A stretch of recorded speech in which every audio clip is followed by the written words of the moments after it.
Listening in there to officials giving an update after that jailbreak last Friday in New Orleans. 10 men left that facility, essentially walked out of the facility.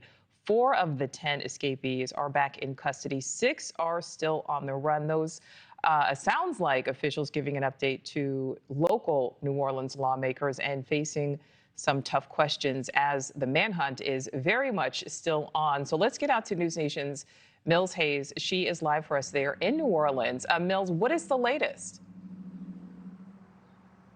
Hey, Nicole. Well, yeah, you were just listening in on that city council meeting, some back and forth between city council meeting members and also the leaders here at this jail. But we heard from the Sheriff Susan Hudson, for the first time since this maintenance worker here has been arrested. And she said that this entire thing, of course, was unacceptable, and she takes full accountability for it.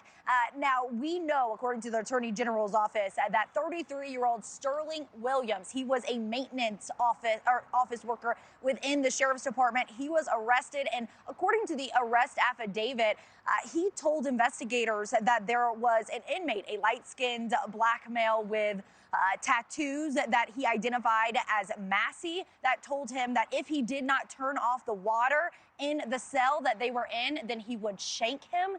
That Massey person is Antoine Massey, one of those individuals that is on the run at this moment. And so Sterling, he was able to turn off that water on the outside of the jail.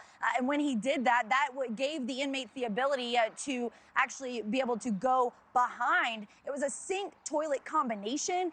They were able to go behind that and then crawl through that hole that they made there because that water was turned off. And the investigators also said that they saw video of Sterling Williams talking with those inmates while they were standing at the door of that cell. So a lot of information is coming out today, but the investigators say that there is still more being investigated right now because there are those 3 workers here at the Sheriff's Office that have also been suspended without pay. Now, we don't know if Sterling is included in that, but we do know if that's the case, and there's 2 more workers that are still going to be investigated, Nicole. All right, so let's talk about this manhunt. Another inmate was discovered, arrested last night, but where do things stand for the remaining 6 who are still on the run?